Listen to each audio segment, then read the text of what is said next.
Hi everyone, welcome back to the channel.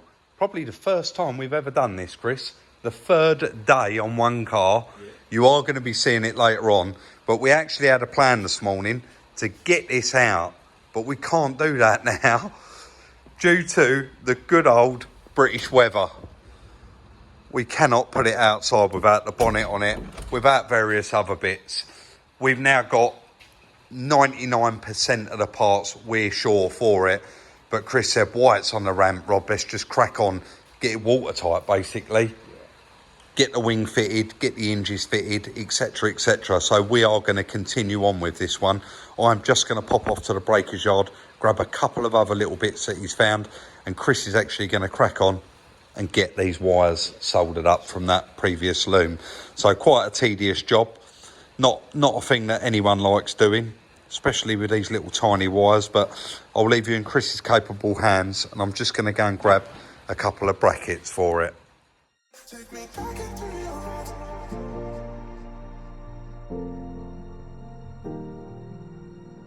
Back into your heart.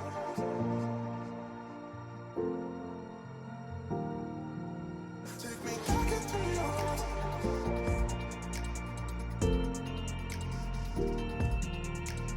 Back into your heart.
So Chris got all of those wires done, and I did just have to, I know it's been 2 trips, but I'll just pop back because we actually forgot to ask for this. And now we can get that fitted and actually move on. Mate, we should be able to get all that back together now. All the scuttle panel back on. Yeah, no reason why not. No. Map sensor is going to be here later on today, or first thing in the morning. Silver Lake. Did he say tomorrow morning? Worst way, couple of days. Monday, yeah. Monday, complete front panel with rads, headlight panels, thermostat housing, airbox. It is all on its way, but Chris is going to crack on with the bonnet hinges. I'm going to crack on and get all of this done. And the bonnet, we'll show that in a minute as well, wants a little bit of work on the edge, mate, but it was really, really cheap. Of course, we'll elaborate on that in the numbers further, well, once we get to the end of the series. I must remember when I whip round to get that as well, we need a belt, because that one was pretty chewed up.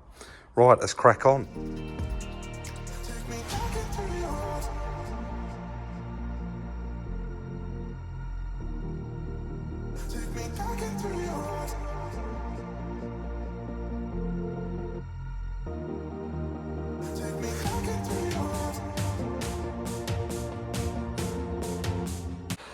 So the plan was there to actually get a substantial amount of work done before we did our next cutting.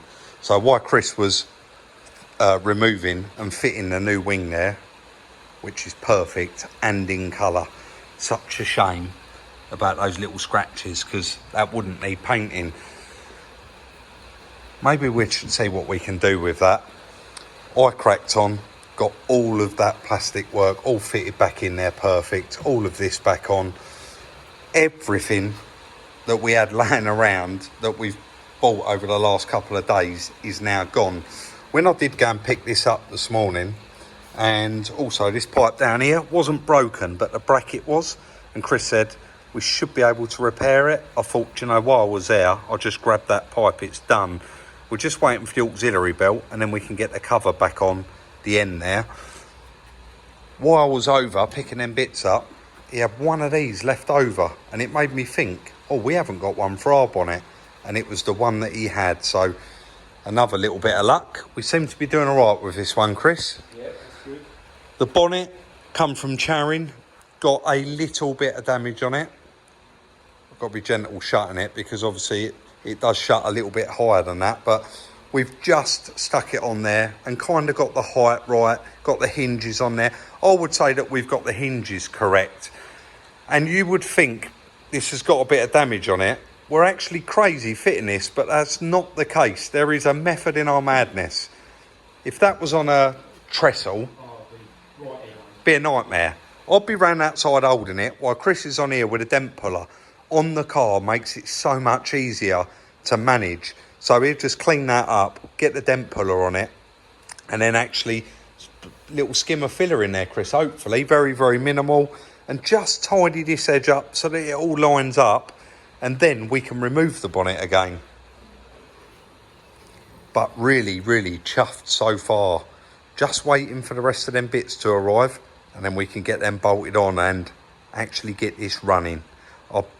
It was running all right when it crashed. We've seen the video. I'm sure it'll be fine.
as you could see there, not the easiest metal to weld, very, very thin. But with that amount of holes in it, as you could see, they were very small holes, but nevertheless, if you don't weld those up, over time, the metal will crack, fatigue between the holes. So filler, as good as it is, has no structural qualities. So it is essential really that you plug all those holes up, as I say, to avoid cracking in the future. Now it's a simple case of giving that a tickle off with a grinder, and we should be pretty much ready to do some filler work. So let's get it ground off and see what it looks like.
So I've given that a little tickle off with a grinder, and that's pretty much ready now for filler work.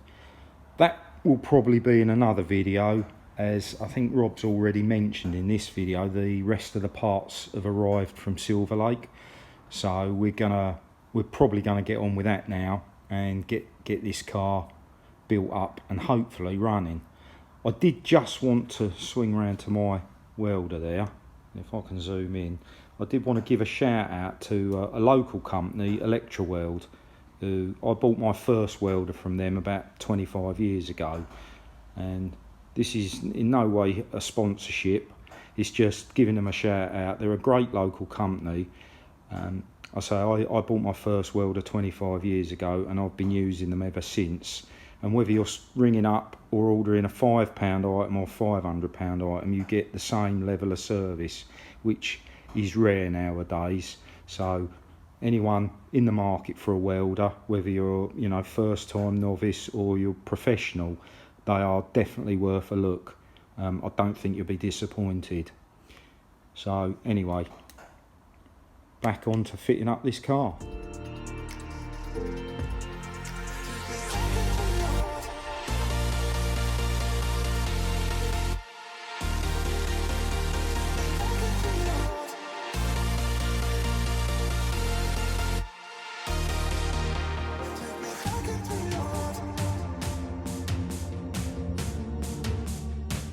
Chris has been a very, very busy boy while I've been out, and I have actually been out collecting another project, but we don't want to say anything about it because we don't know what way round it is. But what we've done there, what Chris done there, is fitted the new thermostat housing, fitted the new temperature sensor, pressure sensor. I've just chucked a battery in there because the battery did take a charge and then stopped taking a charge. New fan belt is on there, and what we've done is just pop the rad pack in, even though it's sitting in its feet exactly where it needs to be. What we've done is put that on there to plug the intercooler in.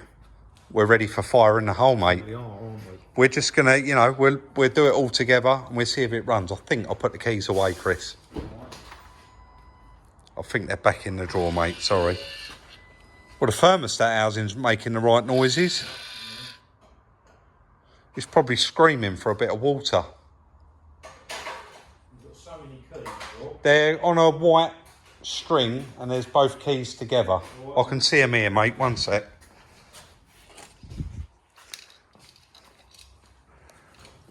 You're going to have to put your foot on the clutch. I can do that from the passenger side if you like. You can. Yeah. Nothing's in the way. We've double checked everything. Foot on the clutch, and then it should have a start button. Yeah, it has got a start button.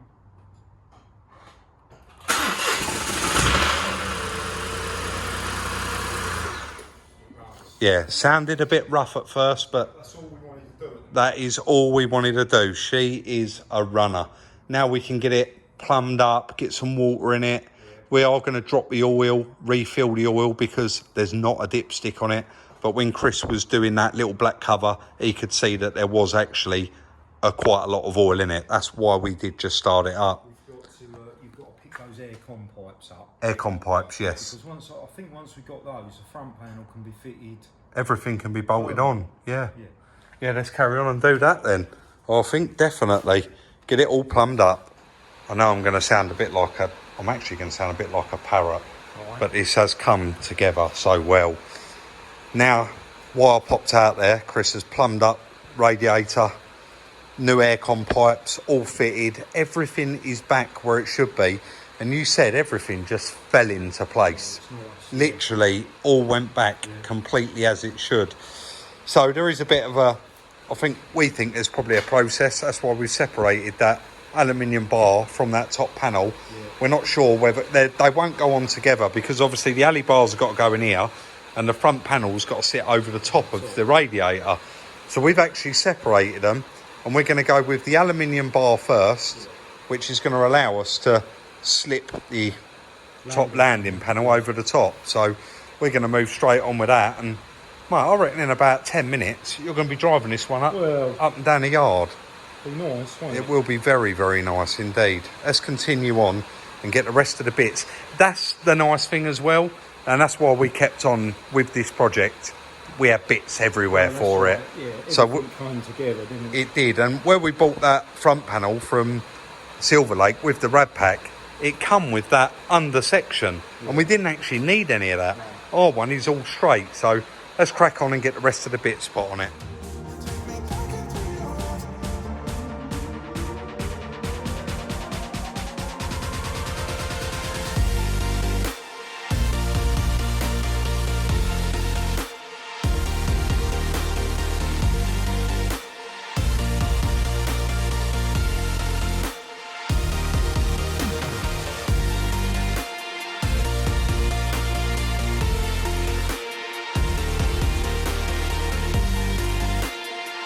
A bit harder when you're putting it all back together. You've got to remember where all the nuts and bolts went. But we've been lucky really how I pulled this off the car.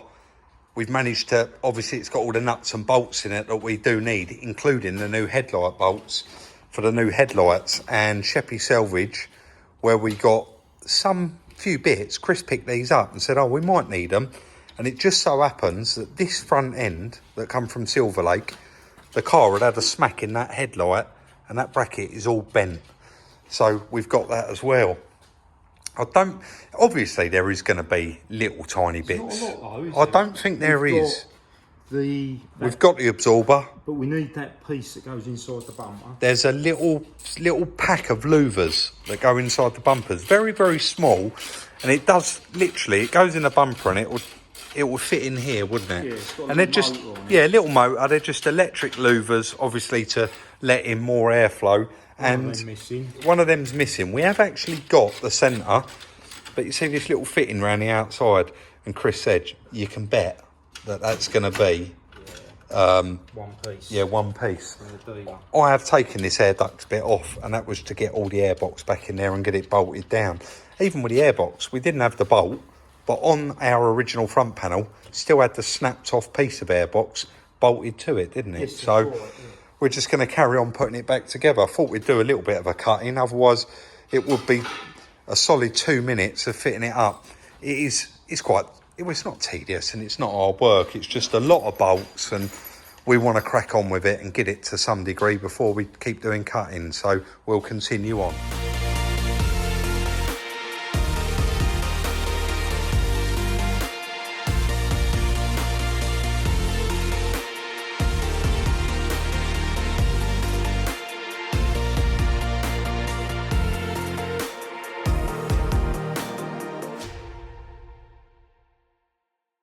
We don't mind saying it, guys. This is purely for you guys, just to get a look at it. That bumper is just sitting on there. There's no foam backing on it or anything like that.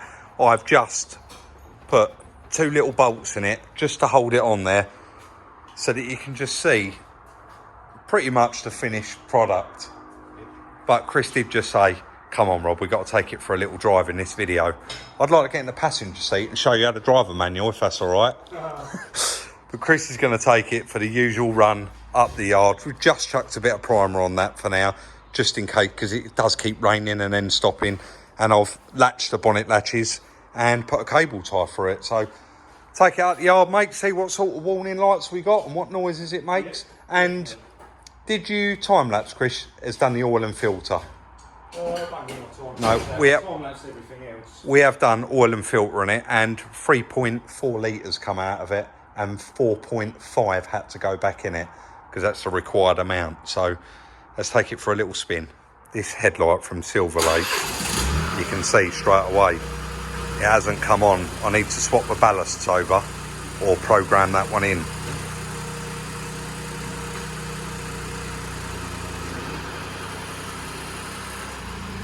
Oh, it's nice to see it moving, mate. Got many warning lights? Engine management lights gone out? Yeah. We've just got washer fluid level low. There's nothing in it, yeah. Oh, look at the fuel. Is that full to the brim? Oh, that's nice, isn't it? Contact mini lighting system. Lighting system, yeah. Yeah. And a washer bottle. And that's it. Obviously, it must be an airbag light. Oh no, it was only pedestrian protection that's gone off. Yeah. That may be what that little red triangle's for. Yeah. Take it for a drive. How nice is it to see that car driving?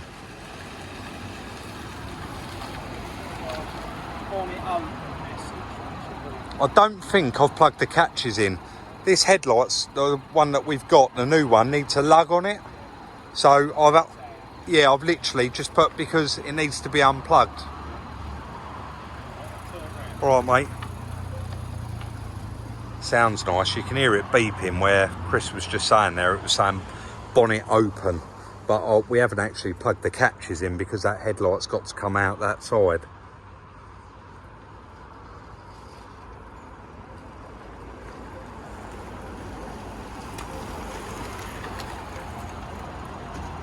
Seem alright? Just give the brakes a bit of a clean up, just have a couple of runs up and down, mate, I think. I don't think it's going to be the fastest thing in the world, is it? Little 1.5 turbo. But such a lovely quick turnaround, and I've got very lucky with all them bits falling in place. He ain't hanging about, is he?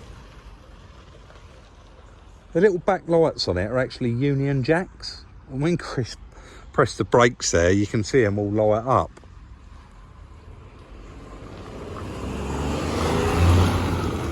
Yeah, I'm happy with that. And I'm sure Chris is too. I'm going to keep this short and sweet. I know it's a nice long video for you, but that is a proper bit of salvage. We really, really fell on our feet with the bits. We live in the real world.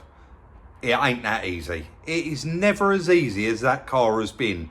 We got so lucky getting the bits from Sheppy Salvage, which was all of them stupid little bits. And then we got really lucky getting the other bits from Silver Lake and the bonnet from Tyler. I mean, it's all going to be in the numbers at the end, but I think it's probably going to take, it was so many bits, it's going to take a good 3 or 4 minutes to do the numbers. But I just said to Chris, what's next for that car? He went paintwork, put it back together and crunch the numbers. There is literally one more video on that car, and can you believe it, considering the state that car was when it come in? I'm just going to quickly put on the end of this video, a lot of you commented about the crash in the last video. We put the actual crash footage, didn't we? Quite a lot of people was concerned, but that camera, that dash cam, is at a wide angle. That was a tiny little road that they was driving down, and it's a split second thing.